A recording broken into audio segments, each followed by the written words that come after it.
2025. Le travail n'est pas encore bouclé.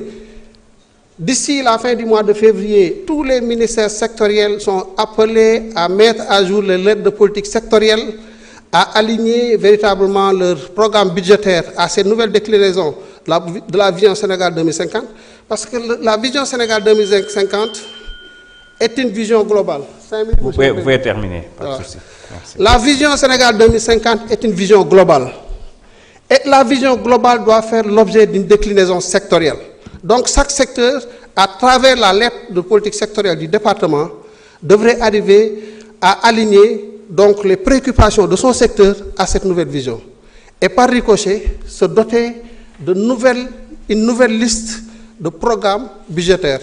Chaque programme budgétaire devra identifier les actions pertinentes et les activités pour permettre d'atteindre les objectifs que nous nous sommes fixés dans le cadre de ces projets annuels de performance, décliner ces différentes activités dans un document que nous appelons document de programmation pluriannuelle des dépenses pour nous permettre véritablement d'avoir tout ce qu'il faut, mais toute la documentation budgétaire nécessaire afin de faire le travail qui est attendu. Ça, c'est clair, nous sommes en train de le faire. Mais aussi, nous sommes en train de travailler sur la maîtrise de notre endettement. Vous avez parlé de 2800 milliards aujourd'hui, véritablement, rien que sur le service de la dette, donc l'amortissement et le principal. Oui, ce qu'il faut juste rappeler, c'est que sur ce montant, il y a environ 3 milliards 100 et quelques millions, 3 100 milliards que nous devons aller rechercher sur le marché. Et sur ces 3 100 milliards, considérez que les 2 900 milliards, c'est des amortissements de la dette antérieure. Donc, ce n'est pas des questions, mais c'est ça la visibilité qu'il faut avoir de la situation. Maintenant, nous en sommes conscients, c'est pourquoi je vous parlais aussi de gestion active de la dette. La dernière fois, on en a beaucoup parlé et nous devons travailler davantage à vous amener à maîtriser tout cela. Le ministère des Finances est en train de travailler sur toutes ces réformes-là. Ce que nous voulons, c'est avec les partenaires techniques et financiers, changer complètement de paradigme. Même avec le Fonds monétaire, le travail que nous faisons, ce n'est pas le fonds qui le dicte, c'est nous qui, compte tenu de notre situation, compte tenu de notre réalité, savons que voilà ce qu'il faut faire et prenons les engagements à le faire et préparons même les documents qui devront faire l'objet de discussions dans le cadre de ces relations avec les partenaires techniques et financiers. Pour le reste, ce n'est pas très important. Nous allons travailler, nous allons continuer à travailler dans la sérénité parce que nous avons besoin de sérénité. Le contexte est très difficile. Nous n'avons pas le temps souvent de regarder derrière, de regarder au niveau du rétroviseur. Ce qui est important, c'est que nous soyons conscients de ce qui nous attend et que nous soyons aussi quittes avec nos consciences. Parce que nous sommes conscients d'une chose, c'est que ce pays vient de très loin. Des gens ont fait des sacrifices, y compris le sacrifice ultime. 80 personnes sont mortes pour le Sénégal. Ils ne peuvent pas être plus sénégalais que nous. Nous ne l'accepterons pas. Nous nous sommes gorés. Et nous, comment nous pouvons travailler à rendre hommage à ces gens-là? C'est que c'est les responsabilités qui nous sont confiées, que nous attachions nos ceintures et que nous travaillons à aller vers l'atteinte des objectifs. Et c'est le plus important. Le ministère des Finances fait l'objet de convoitises. Il y a beaucoup de choses qui se disent autour du ministère des Finances, pour ne pas dire autour du ministre des Finances lui-même. Les débats sont là, on n'entrera pas dans certaines considérations, puisque certains dossiers certainement sont maintenant auprès de la justice, et la justice fera son travail. Mais je puis vous assurer d'une chose, c'est que nous ne serons pas pris à défaut. Parce que le ministre des Finances, le Premier ministre, c'est vrai, il a appelé le Sénégal à la transparence, il nous a appelé au Djoub Djoubel Djoubanti. Après que le président de la République nous ait appelés à cela. Mais je puis vous dire une chose, c'est parce que nous partageons ces valeurs que nous sommes là. C'est parce que nous partageons ces valeurs que nous sommes là.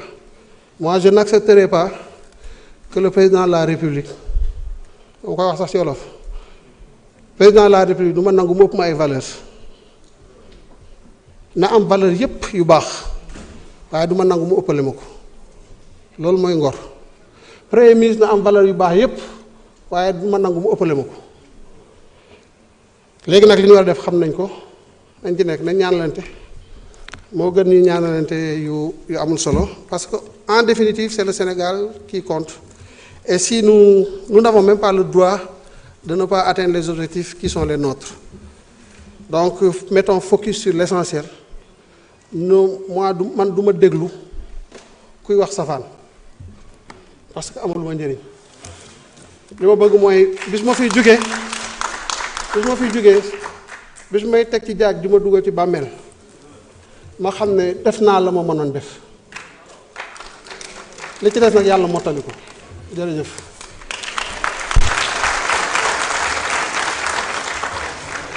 Merci beaucoup, Monsieur le ministre. La discussion générale est close. Vous voulez prendre la parole? Vous voulez prendre la parole? La discussion générale est close. Nous passons au vote des articles du texte de la loi.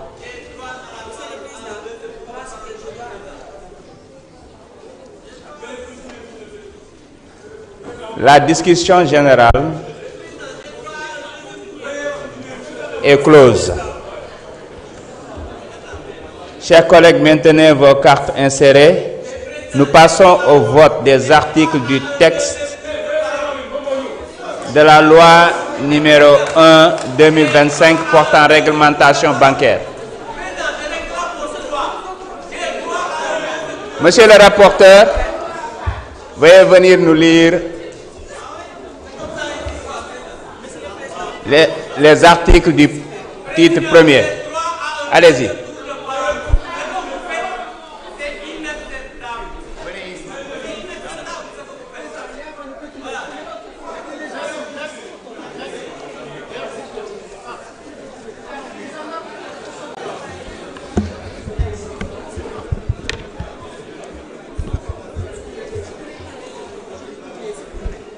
Merci, Président.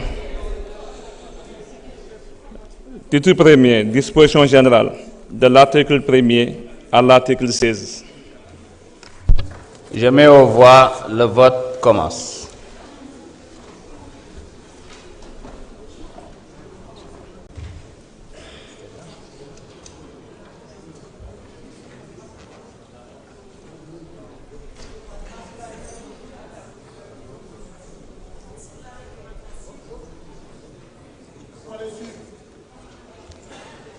C'est le titre premier, disposition générale. Bah, il en a déjà parlé, hein? Peut-être c'est l'autre qui vous perturbait.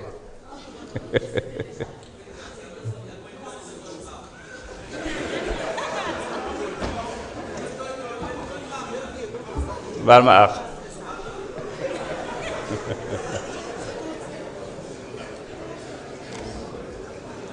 Le vote a démarré, hein?